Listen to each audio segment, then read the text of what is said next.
Good morning, students. Professor Marvel here. I'm going to be doing our week 1 recording for chapters 1, 2, 3, 21, and we've added 10. Okay, so I'm going to try and briefly go over the concepts for all of these week 1 chapters. Have a whole bunch of notes, so if I'm looking down, I'm also reading my notes. So this week, you should already be reading, reviewing the PowerPoints that I sent, reviewing the case studies I sent, as well as doing your homework. So this information, if you've reviewed the information, the PowerPoints and case studies I sent earlier in the week, this should be familiar information to you. Hopefully you have. What I'd like to do is go through the key points of each chapter. You can follow along in the book. I hope a few things I hope you have pulled out to the few things you should have pulled out as we review along. I would have your PowerPoints pulled out, and I would have your study guide that I sent earlier in the week for exam 1 pulled out. Okay. Let's see. So let's get going on to chapter 1. Before I get going, there were also a couple of other things that I sent you this week from each chapter, and one was called the practice application, and the other was called the case study. Those are activities, as I said in my announcement, that are found in each of the chapters, and I'll show you where that is in each chapter. But I've just, like I told you in a recent announcement, I like to provide you all the tools in my toolbox, all the resources to help you understand this term's information and all about community health and what's expected for you to know going into the exams. Okay, so I'm going to share my screen. And I'm going to do a couple of things. One is I just want to bring up the PowerPoint. Let's just go to chapter 1. The expectation is that you review this before you come to class. You come with any questions, put any notes on them, because during class, I primarily am going to be using the book. So this is given to you way ahead of time, a week, well, not a week because you guys are a Monday class, but Monday and Tuesday classes.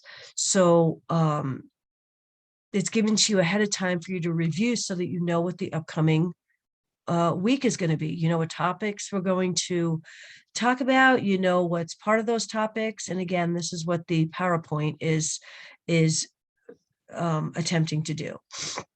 So you will get those every week for each chapter. The other thing I want to focus on is objectives. Here, I make a pretty big deal about objectives in every chapter. The objectives in your PowerPoint are the same as the objectives in the chapter. Okay, the expectation, this is what the chapter is about. Here, the objectives are what the chapter is about. So the expectation is by the end of the chapter, you should be able to answer and articulate these objectives. Okay, so for chapter 1, have a look at the objectives before you start reviewing the PowerPoint and doing the chapter reading. By the end of chapter 1, you should be able to state the mission and core functions of public health and the services generally provided by practitioners of public health, and so on. You should be able to articulate and answer these objectives. That's really important. Okay, that's mostly what my teaching is based on. Okay, and the important concepts we pull out of each chapter. As I said in week 1, you don't need to read every chapter, from start to finish. Let these objectives be a starting point of what we want to pull out of the chapter. Okay, the other thing I sent you was case studies. Okay, here's the lesson 1 case study. Okay, and obviously it relates to the topic of the chapter. This one is community and prevention oriented practice to improve population health. So, well, actually, that's the name of the chapter, but all the case studies are a case study about the information and topics and concepts in that chapter. And as I told you during my orientation, the faculty are the ones that make up the exams in this class. And we use the case studies as well. We use the PowerPoints, we use the book, we use the case studies, we use the practice applications. So we pull from a lot of areas. The reason why I send these to you every week is because, number one, I think anytime you have the opportunity to do a case study, it's a good learning tool. And the other reason, most important reason, is it has rationales. Okay, so for each question in your case study, it has a rationale. I believe, and you'll hear me say this throughout the term, anytime you can get a hold of rationales, it's just another wonderful learning opportunity. Okay, so for example, this rationale talks about the difference between community-oriented and community-based nursing. You'll know those terms by the time you get to this case study, because we're going to review them. You should have already reviewed them in the PowerPoint, and then we'll go over them in a little bit more depth in the chapter. So rationales for me are super important to take advantage of. Okay, and you'll hear me say this through the whole term. Your NCLEX assignments, rationales, your Kaplan assignments, rationales. So anytime you have the opportunity to have rationales along with your assignment, please take advantage of that. Okay, and then I will show you the practice, the practice application and the case study answers that I've already sent you. Okay, so first and foremost, what I want to share is in this week, you were asked to go through Healthy People 2030. Okay, so I just want to bring that up. We'll learn in chapters 1 and 2 about Healthy People 2020 and how it was developed and what the goal was. But the reason we ask you to go through Healthy People 2030 is because we're already in 2022. We're heading towards this. Okay. It's basically a scorecard of how we've been doing for the last 20 years. Healthy People 2020 has been going on for 20 years. Okay. And we'll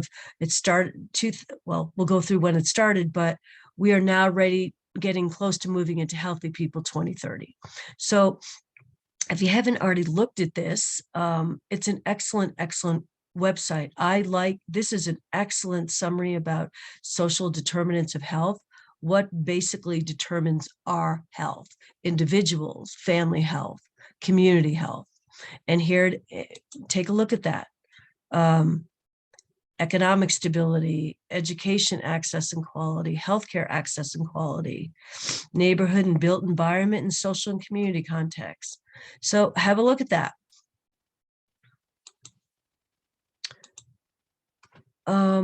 Also, you can learn about leading health indicators, right?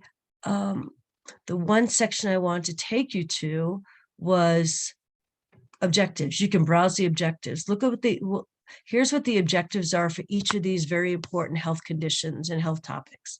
So for example, mental health disorders. Okay, it goes through what, right? Oh, excuse me. Sorry. It goes through overview and objectives, evidence-based resources, Healthy People in Action. It talks about goal to improve health, the objectives. Okay. And then you can go over here and look at how we're doing, our scorecard. Okay, so for example, mental health and mental health disorders.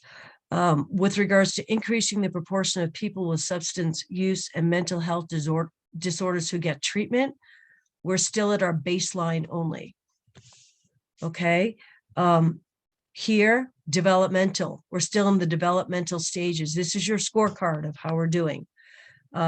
Little or no detectable change, developmental. Okay, Improving injury prevention, reduce of suicide rate. Great, it's listed here as improving. Reduce suicide attempts by adolescents. Unfortunately, that's getting worse. Okay. So lots of different sections. And again, this is our scorecard. So I encourage you to go through, to peruse this site and see how we're doing. Tools for action, right? Evidence-based resources, healthy people in action, how to use Healthy People 2030 in your work. Okay. So that's why we gave you the link to that in week 1. We want you to take a look at that and understand how we've done in the last 20 years with Healthy People 2020, what our scorecard is, and how we're moving forward. Okay. Okay. I'm going to move to the book. Okay, because that's what we're going to primarily focus our time today on. Okay, so a couple of things about the book. Okay, as I said, the PowerPoints that I gave you are an outline of the chapter. Okay, so this is what the PowerPoints are going to go through. And you can go back and look at your week 1 PowerPoint and compare it to the outline here. That's exactly how your PowerPoints go. So what are we going to focus on in this chapter? What is public health? Public health core functions defined. Population-focused nursing. Practice focus on individuals, families, and groups. What is community-oriented and community-based nursing? Changes for the future. Challenges for the future. So if you look down to your objectives, that's our outline. State the mission and core of public health and the services generally provided. Okay, your course outline is going to be, again, a summary of the objectives. So by the end of your reading, you should be able to articulate these 4 objectives. Okay. There's also key terms. I haven't had a chance to go back and highlight them, but I like to highlight, like, for example, I know that assessment is going to be an important term in this chapter. Assurance. Whoops. Let's see. Why aren't we turning yellow? Let's see. I like to highlight. Okay, well, these aren't highlighting for me. So community-based, community health nursing, we'll work in green. Nope. So assessment, assurance, community-based, community health, community-oriented, policy development, population-focused, a lot of keywords coming out of here. Okay. So I like to try and highlight words that are going to be important. And then I've already gone through these chapters. Okay, I've already gone through these chapters and highlighted. So I will be covering, you can follow along with me. A lot of students in the past pull up their book and highlight along with me or take notes. But I pulled out what I believe is important information so that we can articulate the concepts, articulate answers to not the concepts, the objectives. I apologize. Okay, so in this chapter, this is community and prevention oriented practice to improve population health. Remember, this isn't taking care of this is a whole different focus. All right, this isn't taking care of a patient on a ward or unit. We're taking care of the population. This is what community nursing is. We're taking care of an entire population. Okay, so I found this to be helpful. This is from chapter 10, but this is a good introduction to evidence-based practice. Okay. Let me just go back to my notes real quick here. We talked about going through the objectives. Okay. Okay. So evidence-based, let's talk about evidence-based practice, since that is what our nursing practice is based on. Okay, so evidence-based practice is the norm today. It simply means that the nurse's practice is based on the use of the best available evidence to provide care. Okay, where does that evidence come from? Research, but if research isn't available, may be based on opinions, case studies, or professional governmental reports.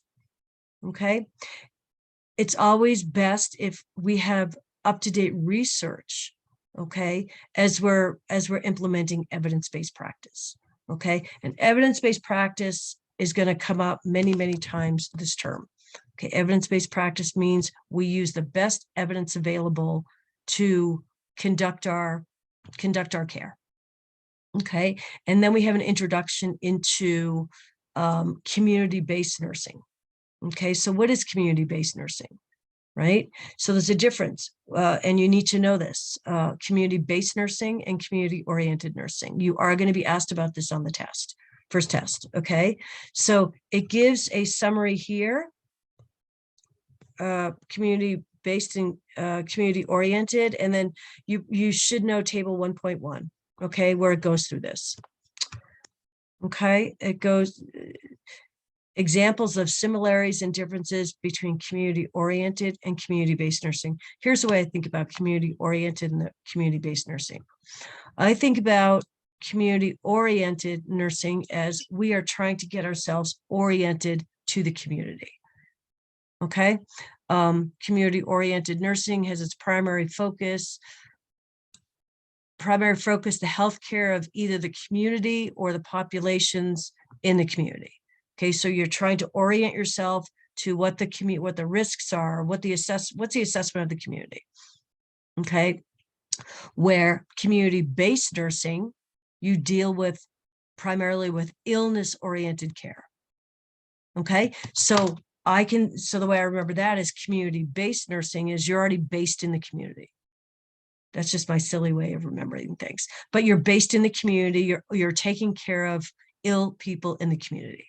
Okay, whereas community-oriented nursing, we are looking at the overall picture of the community, trying to orient ourselves to the community to promote quality of life.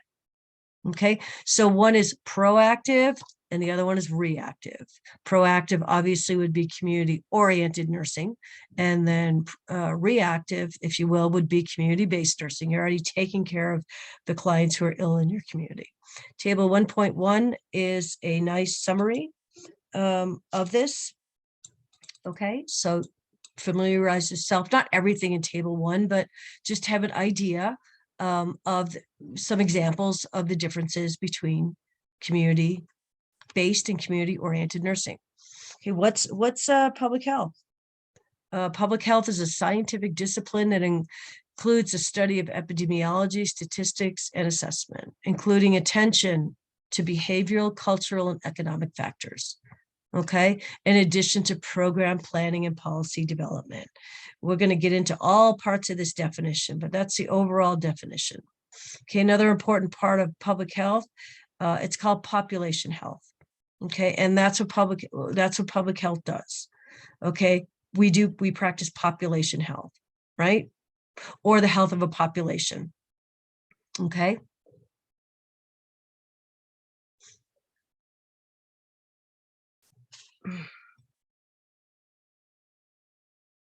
Okay, let's keep moving along here.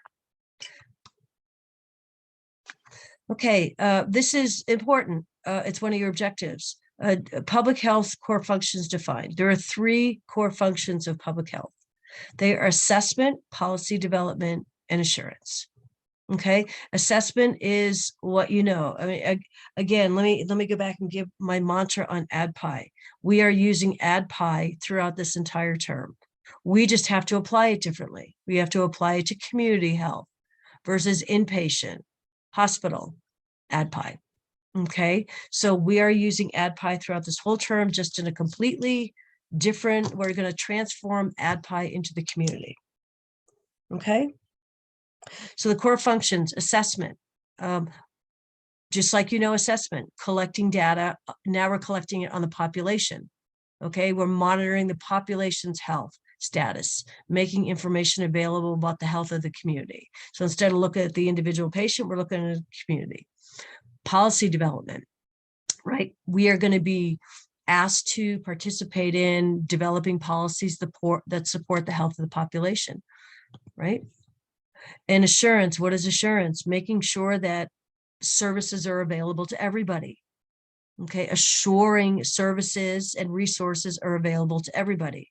May include essential personal health services to everybody who would otherwise not receive them. Right? Assurance also includes making sure that competent public health and personal health care workforce is available. Okay, this is an excellent, take a look at this, Public Health in America, Vision and Mission. Okay, this is on page, it's right under your core functions, and it's on page 5. Okay, it breaks out the 3 core functions, gives you a vision and a mission, what is public health, and talks about the 3 core functions. So have a look at that as well. Okay.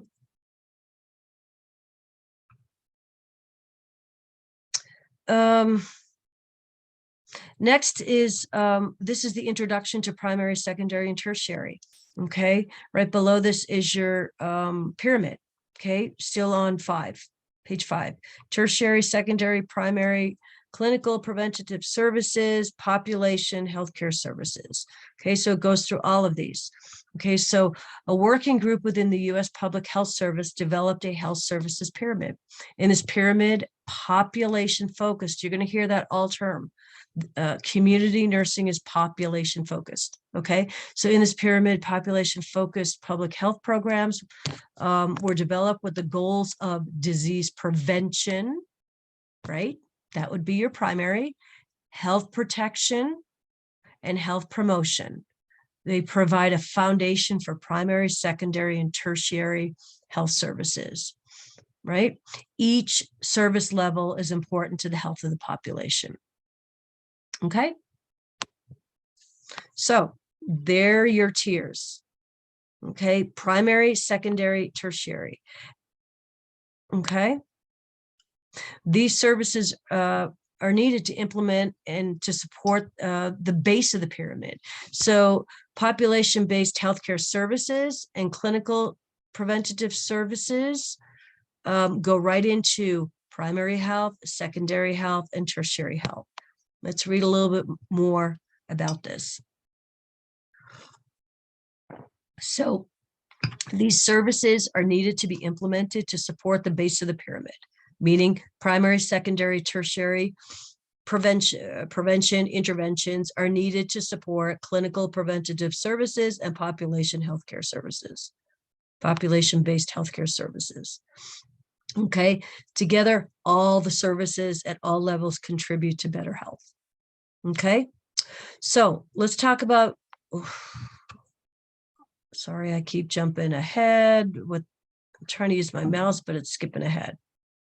Okay, so another conceptual framework highlighting the effects of public health action on the population and the individual health is a 5-tier impact pyramid. Okay, the tiers of the pyramid, and it talks about the tiers of this pyramid are right here. Okay, this is really important.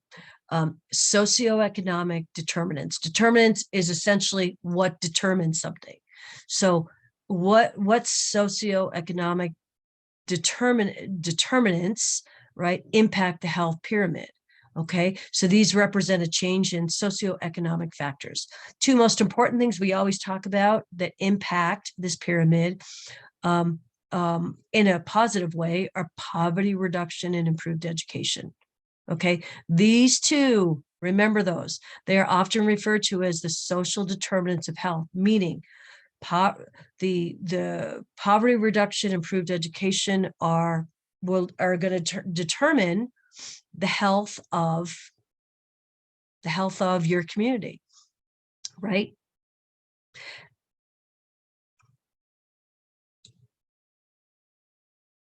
Okay. Population-focused nursing practice. What is this? Okay.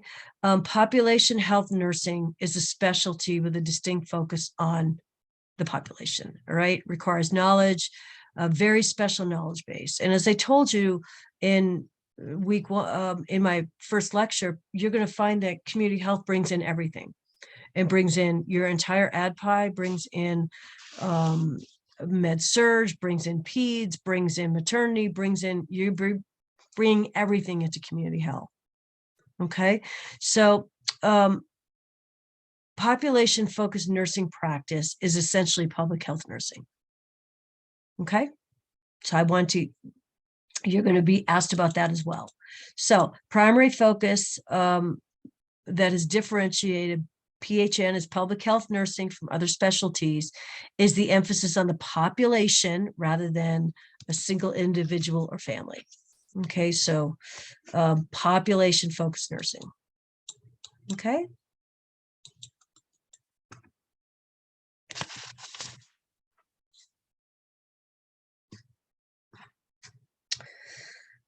Okay.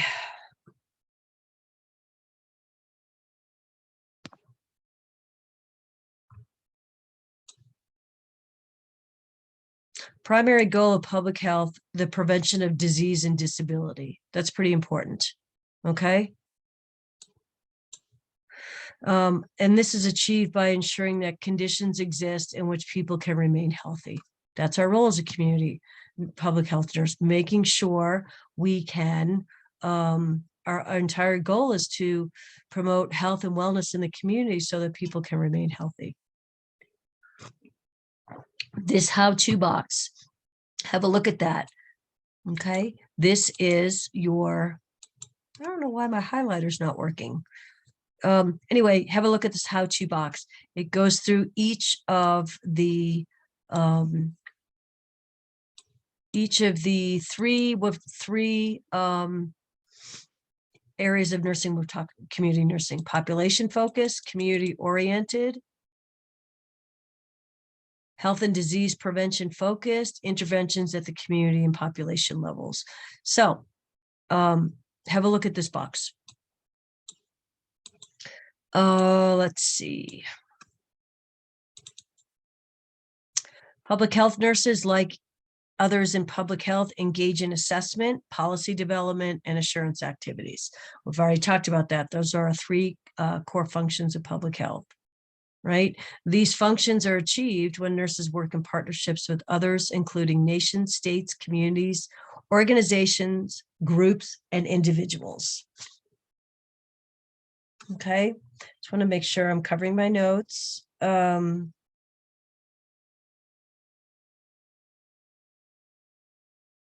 We've heard of, let's see, Lillian Wald. Lillian Wald was the grandmother of public health nursing, right? Okay.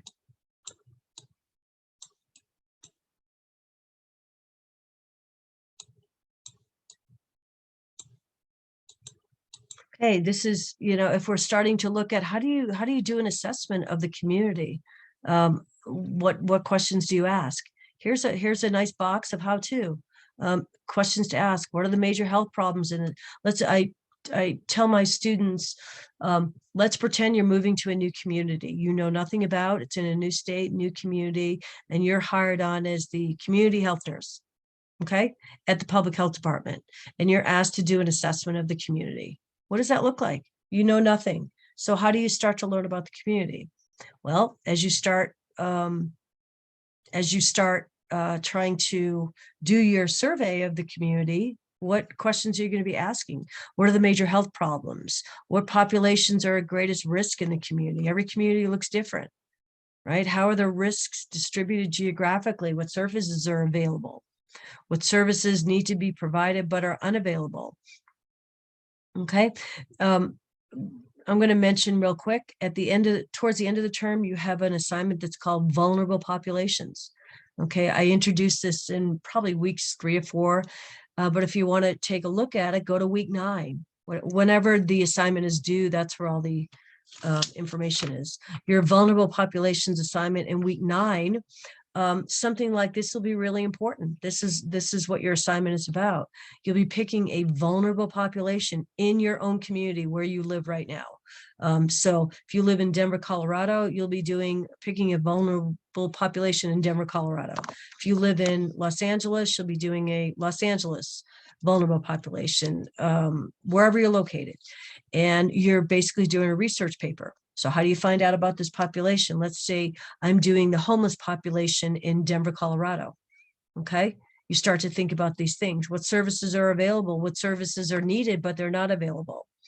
Okay. What are their most pressing health needs? So Again, this is how-to box is really important as we start to think about how we do a community assessment. Okay. This area up here, I haven't highlighted it, but this goes through the 3 assessment of the policy development here, and then assurance. Okay, Healthy People 2020. In chapter 1, this introduces how Healthy People 2020 came about. So have a look at this box. Okay, in 79, they issued a report, began 20-year focus on promoting health and preventing disease for all Americans, right? It's called Healthy People.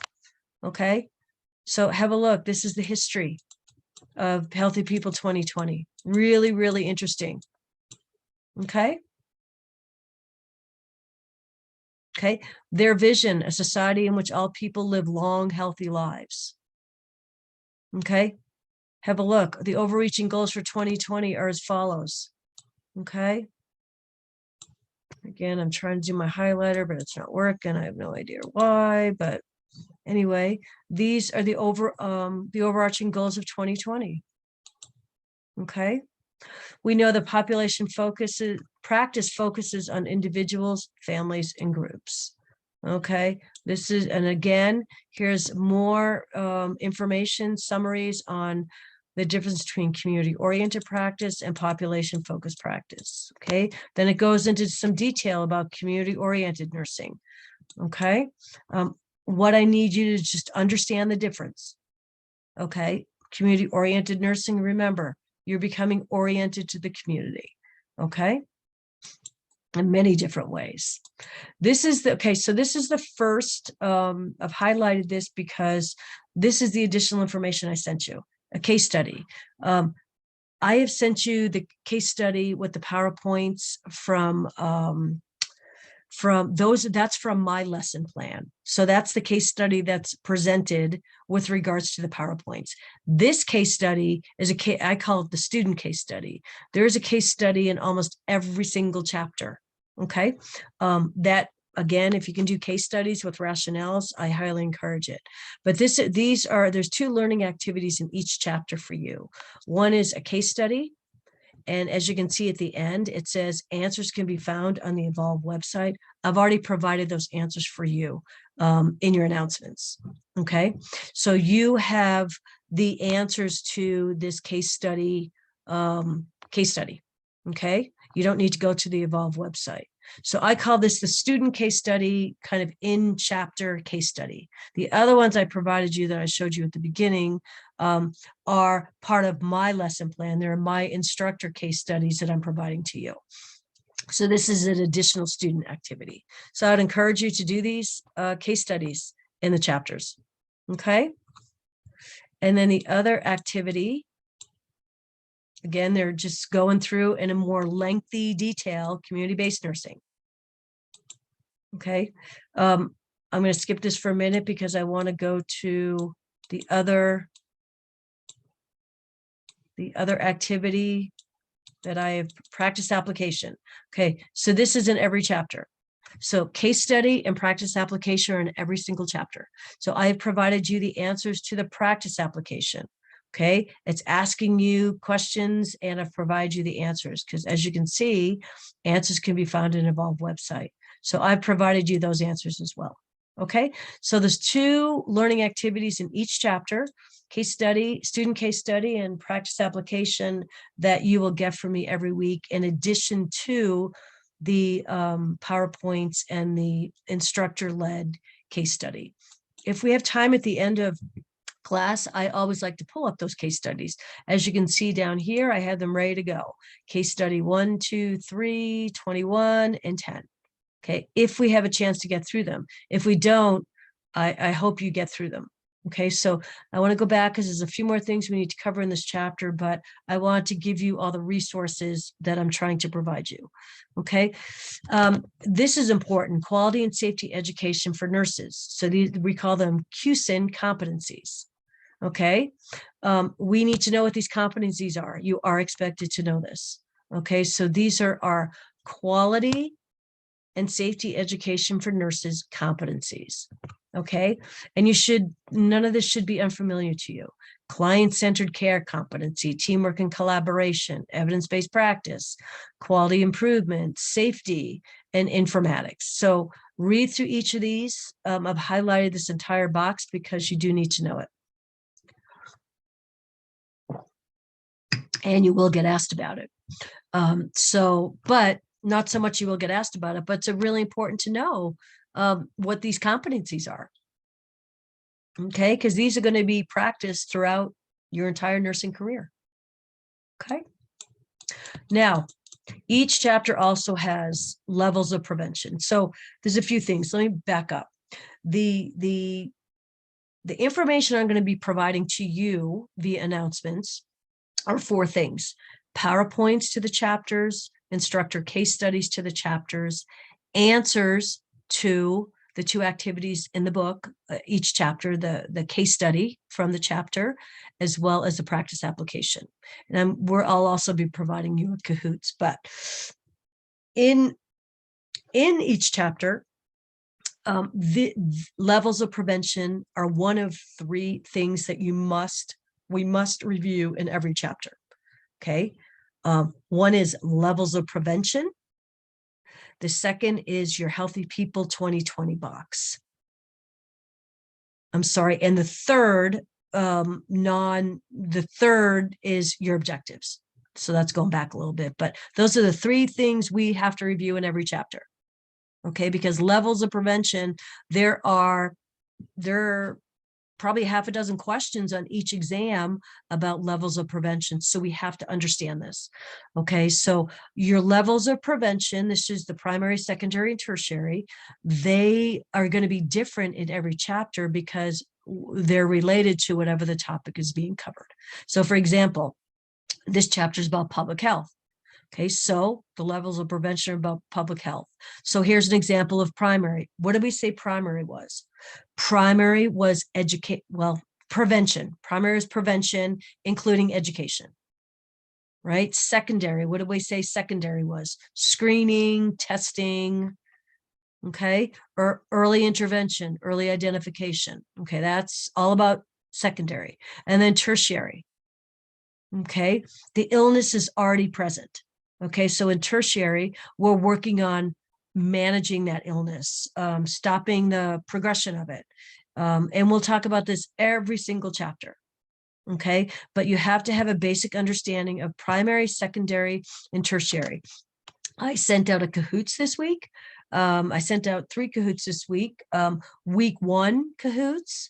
I sent out, we added an evidence-based practice Kahoots since we added chapter 10 into week 1.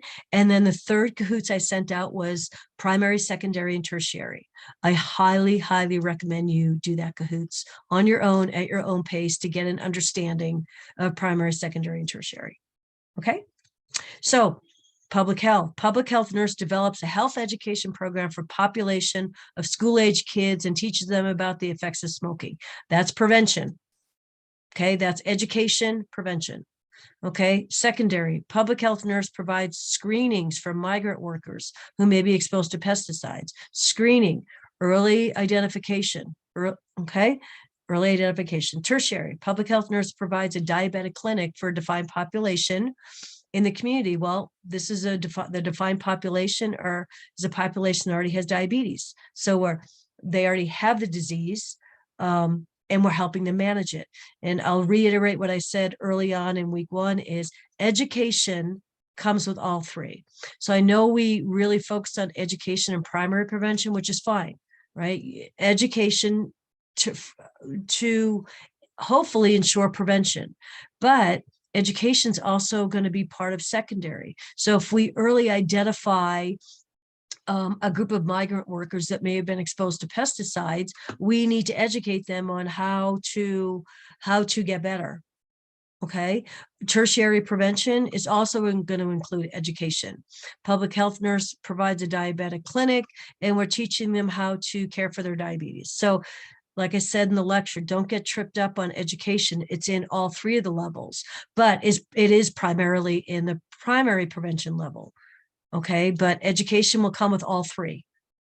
All right. So maybe we look at primary as prevention, secondary is screening, tertiary is management or rehabilitation. Let's say patients had a stroke and you're helping them recover from the stroke. That's tertiary. The illness has already happened, but they're going to require some education to get better. Okay. Again, box 1.3, excellent summary. Definitions of the three key nursing modes in the community: community-oriented, community-based, and then public health nursing, which is population-focused.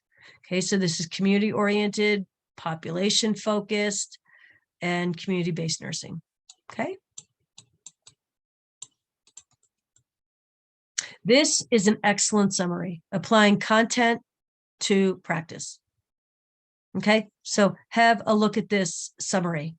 Excellent, excellent summary of the chapter.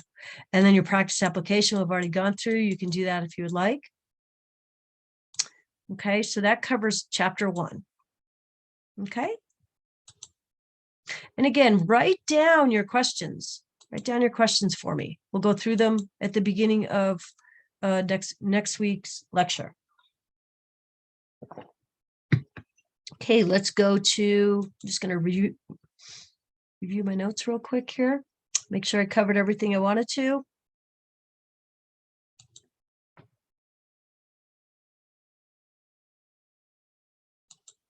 Okay.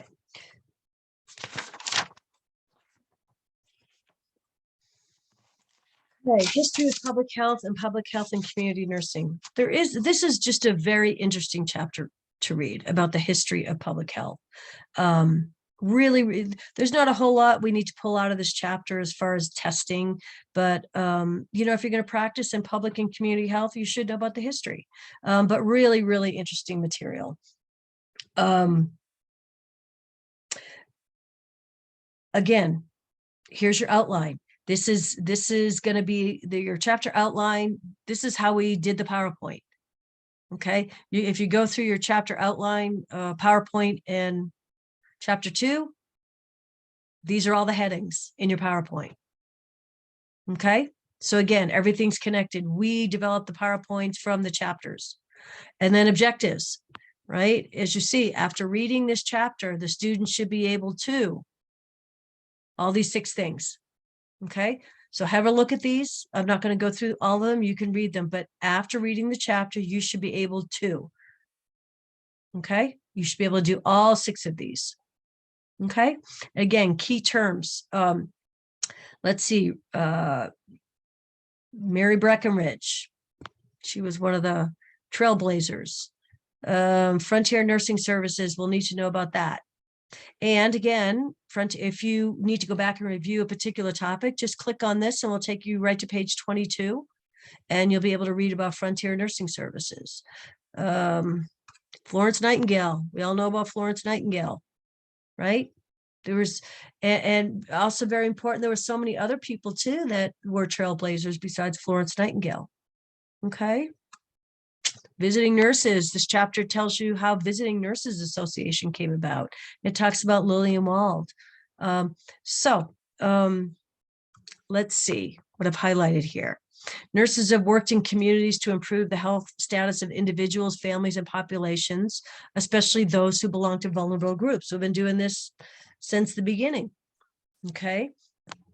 Many varied and challenging public health nursing roles originated all the way back to the 1800s, when public health efforts focused on environmental conditions, such as sanitation, control of communicable diseases, education, prevention of disease, disability, and care of aged and sick people. That's how long our practice goes back in public health, right? We know that obviously things have changed dramatically over time, but the underlying principles and goals of public health have not. Okay. For example, communicable diseases such as diphtheria, cholera, typhoid have been largely controlled, but others such as, say, HIV, TB, hepatitis continue to affect many people and populations around the world. Right? This is important, with the increased number of older adults in the United States, right? And their preference to remain at home. Additional nursing services are required to sustain the frail and disabled and the chronically ill in the community, right? Older adults have become, the biggest population that we're caring for in the community. As it says, their preference to remain at home, requiring care, we provide it at home, right? So nurses who have worked in the community have done so to improve the health status of individuals, families, and populations. Remember, in the community, our client may be an individual, our client may be a family, and our client may be a population, the whole community, or an aggregate of the population, say the homeless or the addicted, or we've spent time, energy, and effort working with high-risk vulnerable groups. A lot of our work in the community has to do with vulnerable groups, right? Part of the appeal of public health nursing, really important here, has been its autonomy for practice and independence in problem solving. Autonomy for practice and independence of problem solving and decision making. Okay, very important.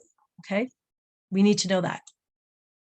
Okay, but my highlighter is not working. I've never tried any of these. Can you put a heart next to it? Will that work? Well, I kind of underlined it, but so, if you get asked what's the appeal to public health nursing for nurses? Here it is: being autonomy in practice and independence in problem solving and decision making. Okay, that's in your study guide.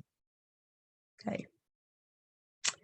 Here's really, really cool to read. Table, you don't need to memorize it, but table 2.1 starts to talk about the milestones in history of community and public health nursing from all the way back to 1600 to 1865. Okay. And then Florence Nightingale, right? Right? Her vision of trained nurses and her model of nursing education influenced the development of professional nursing and indirectly public health nursing in the United States, right? We're going all the way back to the 1800s, 1850, 1851 with Nightingale. Okay. The other thing that's really cool in this chapter are the pictures.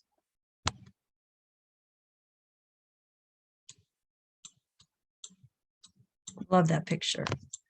Okay, and then we talk about Lillian Wald, 1893, going out way, way back. Lillian Wald, Mary Brewster began visiting the poor in New York's Lower East Side. Read about Lillian Wald. Really, really fascinating, right?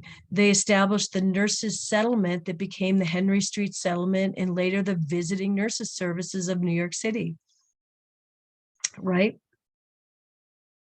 Lillian Wald emerged as a prominent leader of public health nursing during these decades.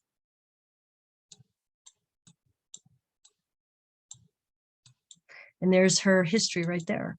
Box 2.1. Not imperative that you memorize it or know all of this, but if you're going to work in public health, know the history of it. Really, really fascinating stuff. Okay, and here's how the American Red Cross came about, right? It started in a rural nursing service, right? It started with initiating home nursing care in areas outside the larger cities, right? And Lillian Wald was very much involved in that, right? And now, well, initially they dealt with TB, pneumonia, typhoid. By 1920, they had over 1,800 Red Cross town and country nursing service homes in operation, right? And it eventually grew to over 3,000. Okay. So the occupational health nursing, there's a history of occupational health nursing. We'll cover that down the road in this class, but occupational health nursing, originally called industrial nursing, that grew also out of early home visits.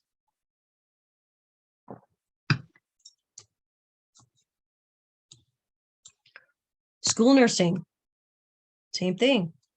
School nursing was also extension of home visiting, Okay. Well, when all these absences, 20%, let's see, more than 20% of children might be absent from school in a single day because of things such as, I don't know, lice, ringworm, scabies, um, conjunctivitis, ear infections, infected wounds. So that's how school nursing emerged. Okay. So again, wonderful, wonderful chapter, wonderful history. And then it goes into the 20th century. In the 20th century, we have Mary Breckinridge, and she established frontier nursing services. This is on your study guide. What we need to remember about frontier nursing services is they introduced the first nurse midwives to the United States. Okay. She introduced midwifery. All right. What we can remember that, but we also want to remember that as of today, Frontier Nursing Services continues to provide comprehensive health and nursing services to the people of that area, to the people and the sponsors of Frontier Nursing University. They are very involved with vaccines. Remember that. They're comprehensive. They try and cover comprehensive nursing health services. So way back in their original days, they were focused on introducing midwifery. Now, one of their big comprehensive services is vaccines. Look at that picture. This is how they used to do their home visits on horseback. And here's her history, box 2.2, Mary Breckinridge and the Frontier Nursing Services. Okay, so that is also in your study guide, and you're going to get asked about that. Okay.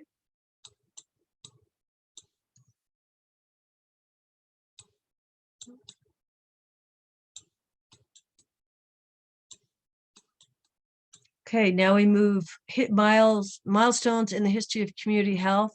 Now we're going a little further, 1866 to 1944. You can read through that. No need to memorize it, but again, just looking through the history. And then we go, next section would be World War II until the 1970s. So again, this is just a history of public health. I'm highlighting the areas that we need to know. Here's when National League of Nursing and American Nurses Association were established. Okay, 1950s.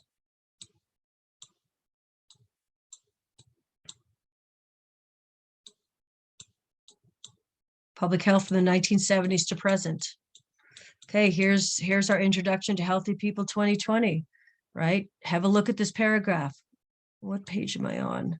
I am on page 27, right? Gives you a summary of healthy people. Goals and priority setting in public health, right? In 79, Healthy People proposed a national strategy to improve the healthcare of Americans.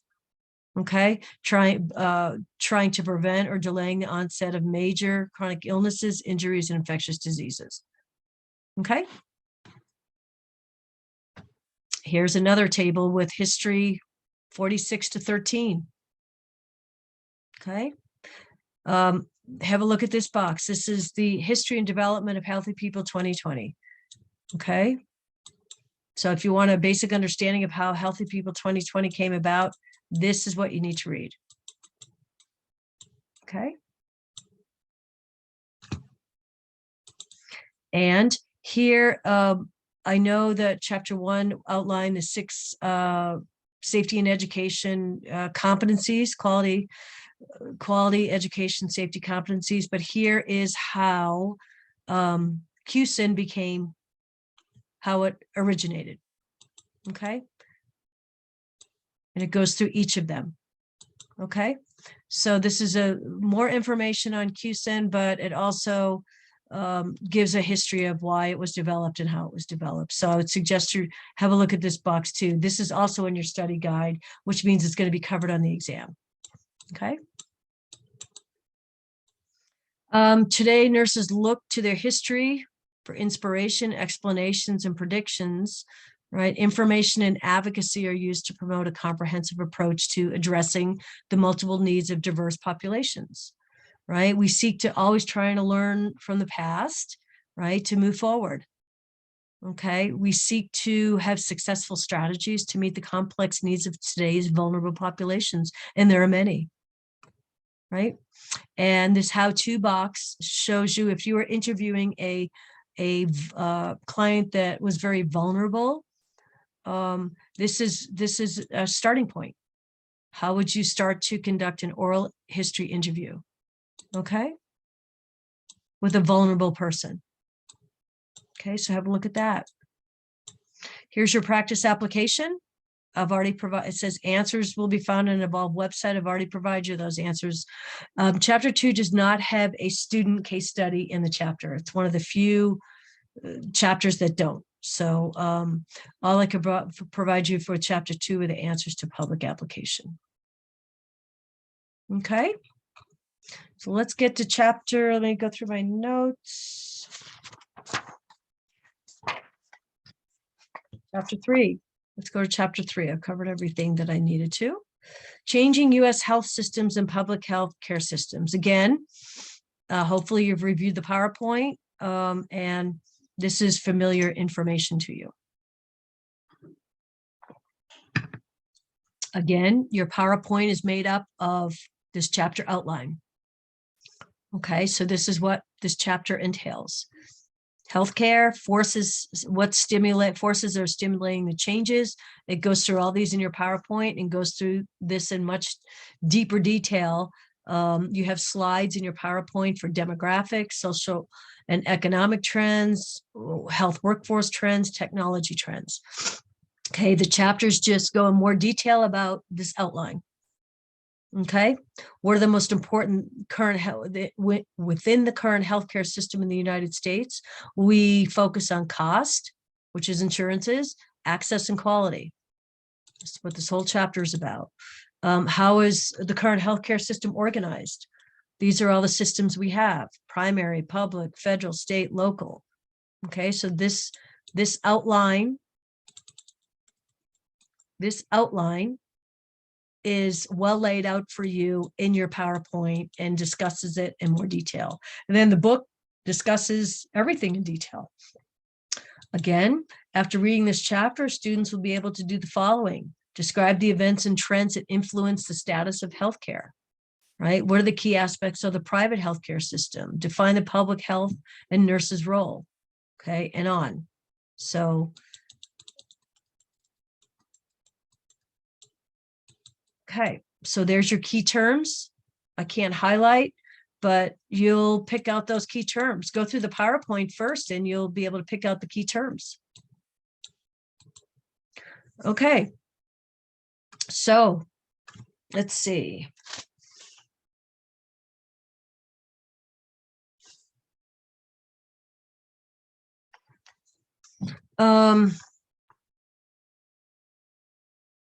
Okay, here's how we talk about primary health care. Okay, and I just highlighted this only because it was a question or attestation question. So as defined by the WHO, which is the World Health Organization, primary health care is defined differently than primary care or public health. Okay, it promote, hang on, I'm sorry. Yeah, this is where primary health care was introduced, 2008. Okay, promotes the integration of all healthcare systems within a community come together and improve the health of the community, including primary care and public health. So what does primary care focus on? Right? It provides for the integration of health promotion and disease prevention and curative rehabilitation services. So I know we answered this quickly in class. What is primary care? Okay, so just read a little bit more in depth. Most of us had really short answers, but this is where you understand what primary care is. Okay, box 3.1. Have a look at these selected terms. These are going to come up throughout the whole term. So I think this is why they introduced them early. Disease prevention, disparities. What's a disparity? What's health promotion? Right? What's primary care? Right here. Okay, so this could have been our long answer in the attestation question. Oh, good, my highlighter's working. So here's your actual definition of primary care. Okay, So the providing of integrated, accessible health services by clinicians who are accountable for addressing the large majority of personal healthcare needs, developing a sustained partnership with the client, and practicing in the context of the family and community. Okay. And it's different for primary healthcare. You have primary care and primary healthcare, right? So have a look at that. So these are some different definitions that you'll hear throughout the term that they introduce early for you to have an understanding of what they are. Okay. Now we're healthcare in the United States. Here's a little summary. There's attention to all of these advances may overshadow the lack of attention to public health and prevention. Okay, several of the most destructive health conditions can be prevented either through changes in lifestyle or interventions such as immunizations. The increasing rates of obesity, especially among children, substance abuse, lack of exercise, violence, accidents have alarming repercussions. Okay, so what this is obviously we're talking about primary care, and what they're saying is that so much of this can be avoided through prevention. Okay, and we seem to, in public health, community health, always be focused, kind of reactive, always focused at the tertiary level. When something happens, then we deal with it. But we're really trying to focus on prevention, okay, so that these things don't happen or you minimize the risks for them. Okay, so what do we need to know in this chapter? Demographic trends, okay, really important first sentence here. Okay, if you get asked, why is the population of the world growing? Okay, so demographics, what's the answer? There's two answers: increased fertility and decreased mortality rates. This is in your study guide. This sentence is in your study guide, so we need to know that. Okay, so demographic trends. Social and economic trends. This is, you get introduced into your PowerPoint, and then we go through them more at length in the book. Okay, what are the social and economic trends? Hang on, let me just go back real quick. What are the forces stimulating change in demanding healthcare? We have our demographic changes, we have our social and economic trends. Okay, in addition to the size and changing age distribution of the population, other factors also affect the healthcare system. Social trends, all right? Social trends that influence healthcare, including changing lifestyles, appreciation for quality of life, changing composition of families and living patterns, incomes, okay? So read through that, social and economic trends. The third factor influencing our health workforce trends, right? It talks about the ebbs and flows of nursing shortages, labor shortages. Those are all affecting the current healthcare system. And then the last is technological trends, to which I am very limited in knowledge. Okay, as far as, you know, all these improvements in technology and the development and refinement of new technologies, it's always happening. Telehealth, one of the things from COVID, we learned how effective telehealth can work. So have a look through, or at least know what the 4 trends are, and just have an idea of how each of them is influencing current healthcare systems. Okay, so that was the 4th of 4 trends. Okay, and again, each like the levels of prevention, the chapters are going to have the QSIN, competencies. Okay, and they go through some of them in each chapter. Okay, you don't need to know these, memorize them, but if you review them in each chapter, you're going to get a really good understanding of what these quality competencies are. Okay, so there it is there. Current healthcare system, it's addressed in the PowerPoint. Cost, big factor, right? Have a look at that section. Access, right? Access is a big issue. with our vulnerable populations, access to care. You know, American healthcare system is described as a two-class system, public and private. Here's your case study. Here's your case study, your student case study that I provided you the answers with. Okay, have a look at that. Again, case studies and rationales are two things I'm going to harp on. Anytime you can get your hands on a case study, because case studies include rationales, I really encourage you to do it. So you really have two case studies for each chapter, the one I provided from my instructor resources, and then the one from the book. Okay, so there's the case study. And then the third is quality, right? We're in the section of cost, quality, and access, right? That's the makeup of that's how we break down the current healthcare system: cost, quality, access, or excuse, yeah. Okay. How is our current system organized? Okay, well, there's a number. I should have highlighted this part. Have a look at this. We're on page 39. Okay, it talks about where we provide services. Okay, might be in a physician's offices, dentist offices, hospital, nursing homes, mental health, ambulatory, lots of places, drugstores, clinics, public health agencies. And then who are the providers, right? Lots of providers: advanced practice nurses, physicians, dentists, hygienists, pharmacists, wide range of health providers. Therapists, physical therapists, occupational, recreational, nutritionists, social workers. Okay, so the where and the who is right here. Again, what is a primary? You have to understand the difference between these different healthcare systems. You don't have to memorize every part about it, but you have to understand there are 5 or 6 different systems. Primary care, what is it? First level of care of a private healthcare system. Public health system. Okay, so here's your 5. Just know what each of them are. What a definition? What's primary care? What's a public health system?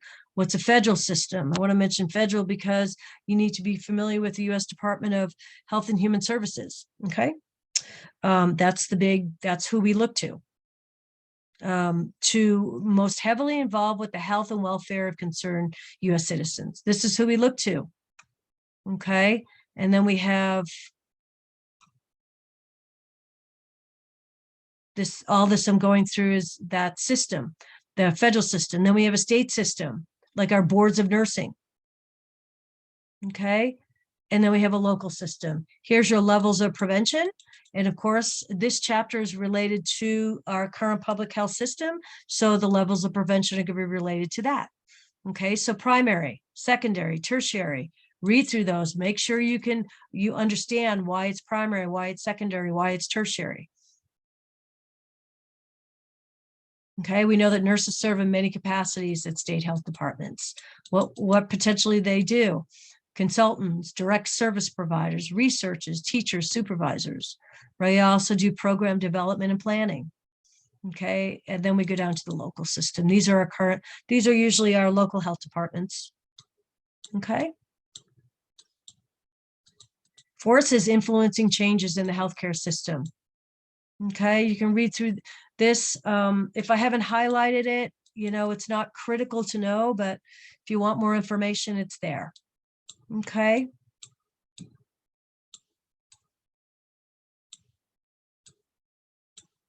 Healthy People 2020. First couple of chapters kind of gave a history of it. Now they're going to start giving very specific objectives that pertain to public health or whatever chapter we're covering. Here they have 2.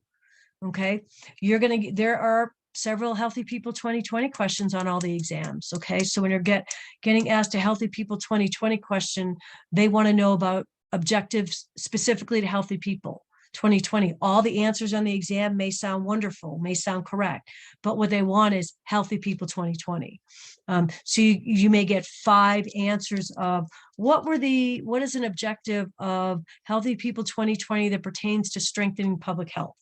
If that's your question, you may get 5 answers and all the objectives make sense, but only one was one of these 2. Okay, so be careful on that. Okay. Let's see. Practice application. Here's one of your two, here's your second of two exercises. The case study was above. All right, so go through your practice application. Again, I've already provided you the answers. Okay. So that is chapter 3. Let's skip down to chapter 21. No, way down. Or vulnerable populations. Okay. So again, you know the drill. Your PowerPoint summary of here. Your PowerPoint is a summary of this chapter outline with additional information. Objectives. After reading this, you should be able to. It's 5 of them. I was messing around last night and I couldn't unclick these. So there's a lot of key terms in this chapter, a lot of terms in this chapter. Okay, so we're talking about vulnerability and vulnerable populations, an overview to those. Okay, again, what is vulnerability and what are vulnerable populations? Okay, you can read through this, but what is the definition and the influencing factors? Okay, vulnerable population is a group or a subgroup of a population that's most likely to develop health problems as a result of exposure to risk, right? Or to have worse outcomes from these health problems than the rest of the population. These are the vulnerable, right? Vulnerable populations often experience multiple cumulative risks. They are particularly sensitive to the effects of those risks. Okay, and you can read through this. Okay. Vulnerable people often have many risk factors. This paragraph is in your study guide. Who is vulnerable? Pregnant adolescents, substance abusers, severe mentally ill, homeless, migrant workers, right? And the one thing that's not listed in here that is in your study guide that we need you to remember is veterans. Veterans are also included in that. So if you get a question asking you identify, you know, which is a vulnerable population, please add veterans into your notes. It's all of these plus veterans. Okay, it's right here, box 21.1. Up here, we identify some.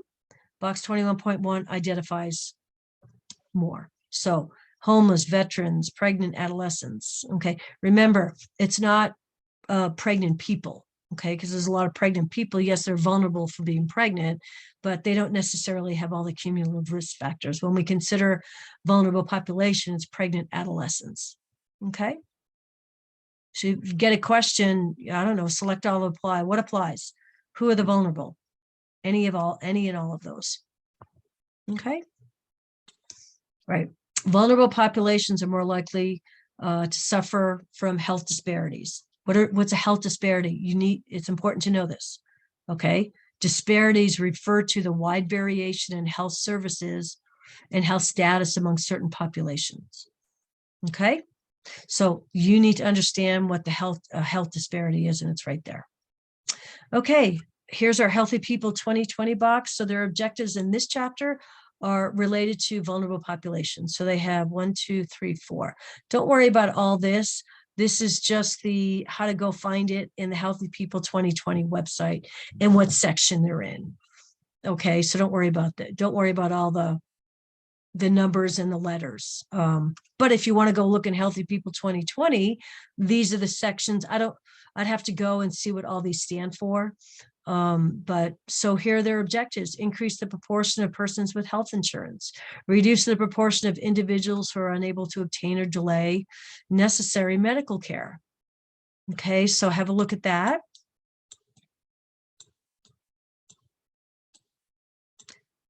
What are some factors that section is factors contributing to vulnerability? Well, one is social determinants of health. So determinants is the fancy word for what determines. Okay, so what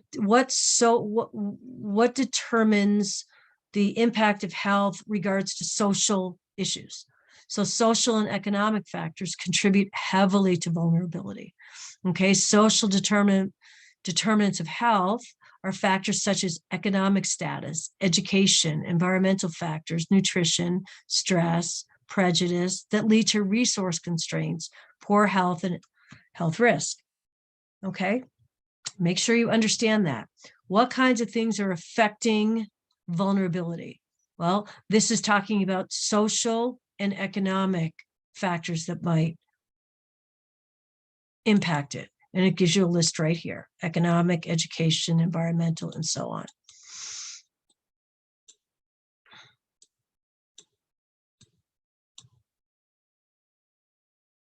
Okay, poverty.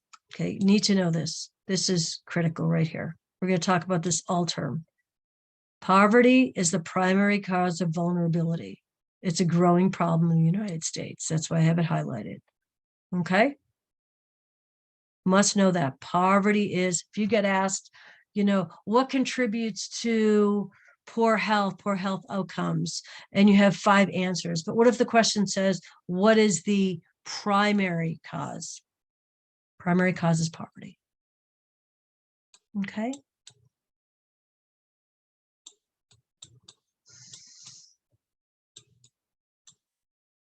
And then it goes through all the different specific vulnerable populations that were mentioned. They specifically talk about veterans and pregnant adolescents and homeless. Okay, outcomes. What are the outcomes? I've highlighted the important part here.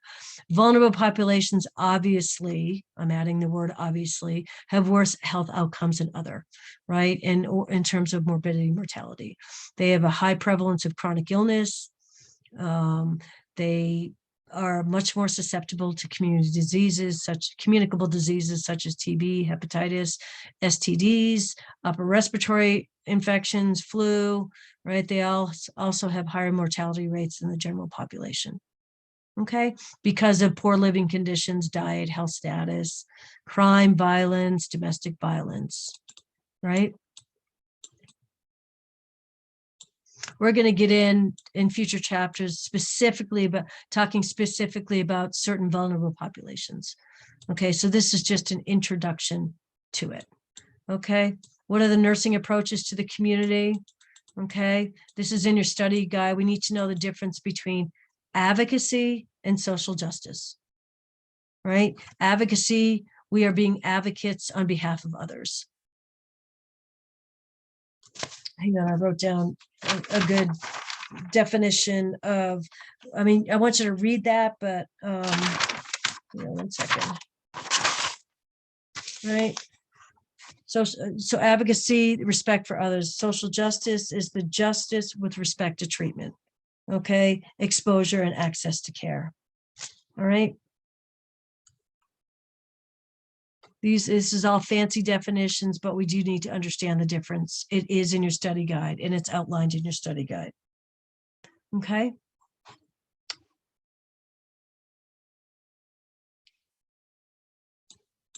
Again, here's your CUSIN competencies. Okay. So always don't skip over that. Always take a look at that along with your Healthy People 2020 box and your levels of intervention box. Okay. Nursing roles when working on vulnerable populations. Look at all the roles that we potentially might play. Box 21.1. We may be one of these, we may be all of them, but look at all the roles we will play with working vulnerable populations. Okay, we'll do a whole chapter on case management. Talks about being an advocate, planner, direct care provider, counselor. So have a look at box 21.2. Levels of prevention. Here we go. Again, levels of prevention. We need to understand what is a primary prevention, secondary, tertiary, as it relates to vulnerable populations, because that's what the topic is. Okay, so have a look at these. Okay, if these don't make sense to you, let's talk about that at the beginning of next week's class. Okay, I need you to have really good understanding of these intervention levels. Like I said, there's at least a half a dozen questions on each exam asking you to identify these.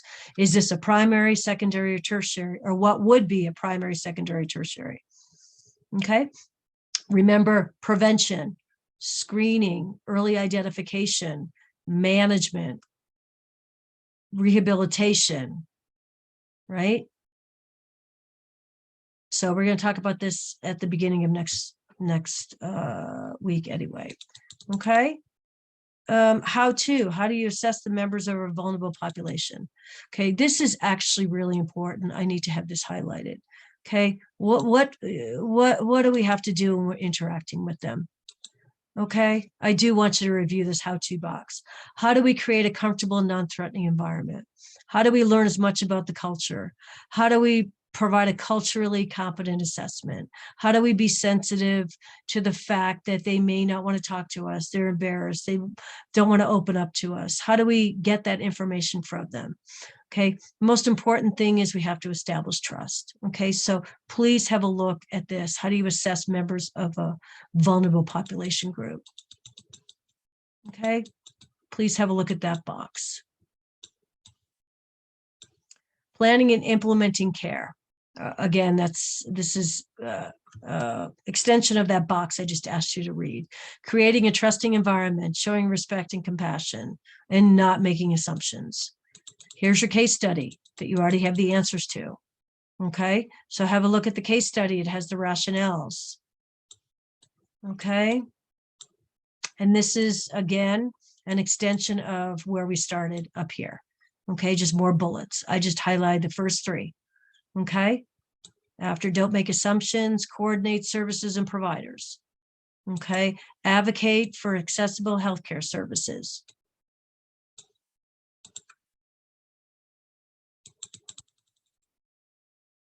Focus on prevention. Okay, and so on. Okay, know when to walk beside, know when to walk ahead. We all know what that means. Okay, this is a real hard population to work with. All right, very challenging, very stressful. Know your own support network. Okay, what support do you have for yourself? What resources are available in the community to these people? I mean, I know I've been a school nurse, was a school nurse for 20 years. I had a whole book of resources I had for parents that I collected over the years from the community. What are the community resources? You need to be able to have lists of those and ready to help families, and then develop your own network. How do you intervene with vulnerable populations? Have a look at this, right? This is in your study guide. Well, how do you intervene? We set reasonable goals. We work towards setting manageable goals for the client. Goals that seem unattainable may be discouraging. Set goals collaboratively with the client for empowerment. Set family-centered goals. So intervene, all about goal setting. This is your ADPI. Interventions. Evaluating outcomes. So have a look at this box. This is your ADPI with vulnerable populations. Okay.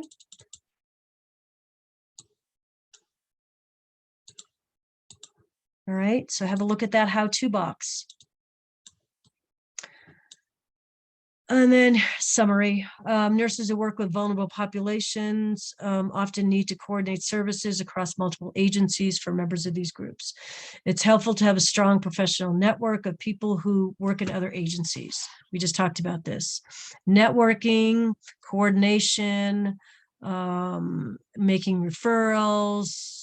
Have a look at this kind of closing summary of how the nurses work within the community as working in groups, teams, to provide resources for these vulnerable. How to use case management. We're going to have a whole chapter on case management. How to use case management in working with vulnerable populations. Well, case management is simply the coordination. We, the nurse, will be the coordinator of care. So this introduces case management and working with vulnerable populations. Okay, and then here's your practice application, which is your another chapter activity that I encourage you to do. I've already given you the answers. Okay, that's your introduction to vulnerability. Okay, vulnerable populations. We're going to talk, that's what this whole term is about, vulnerable populations. Okay, and then the last chapter that we added in here is chapter 10. And I'm just going to do a real quick or brief overview of chapter 10. Evidence-based practice.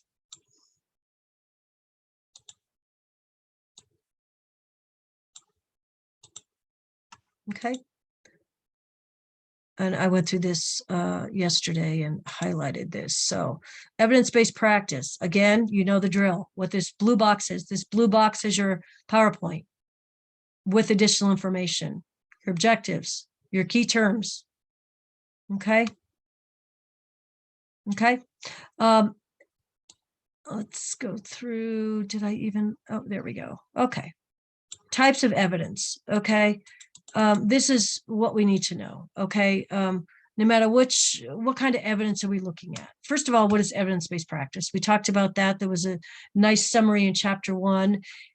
It's using the best evidence we have to perform our nursing duties. Okay, we're always looking at research. That's why we have nursing organizations. That's why we have nursing journals. That's why we have research. That's why we have, when we go to conferences, that's why we have people presenting their research, their evidence of new ways to take care of a pediatric asthma kid, take care of a stroke patient, we're always looking for new evidence to better our practice.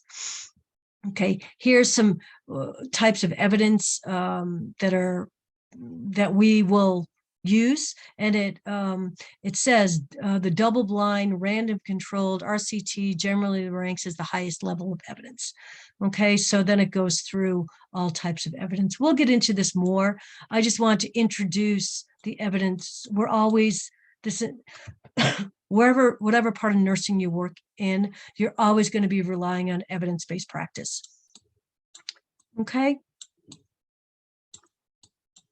Here's the steps. Your 7 steps. Review this box. 7 steps in our practice. How does it start? Well, we start with a certain subject, right? Whatever that is. Then we start asking questions. Then we search for the best evidence. Then we evaluate the evidence. Then we try and integrate the evidence with our practice. Okay. So this is a good box. 7 steps in the process. Okay. So please review box 10.1, and that's going to give you a good overview. Okay. And then your approaches. Okay. So again, we've already got a lot of information today. I just wanted to introduce evidence-based. You don't need to know a whole lot from this chapter, but we do need to know what evidence-based practice is. All right. How do you develop an evidence-based protocol? Okay. Identify the problem, identify who's going to help you, form a team that is going to look at the new evidence, develop an action plan. Can we implement part of it, some of it? So that's our protocol. Okay. So again, I'm not going to get too much into this, but I want to introduce the topic. So that's it for today. A lot of information, but a lot of good information, I hope. So go through your study guide, see what we covered today. Go through the topic, see what we covered today. If you need more information from your PowerPoint and your outline, it's all in the chapter. I tried to highlight the important parts, topics, concepts to pull out. Hopefully this has all been helpful. And I will see you next week. Write down all your questions you have. I'm going to do a review of all this, an assessment for you guys next week on what questions you might have from what I just covered, then going back and reviewing, the levels of prevention, the QSIN, and the healthy people boxes from every chapter, which you need to review. So we'll go through all that. Okay. Have a good weekend, and we'll talk later. Bye.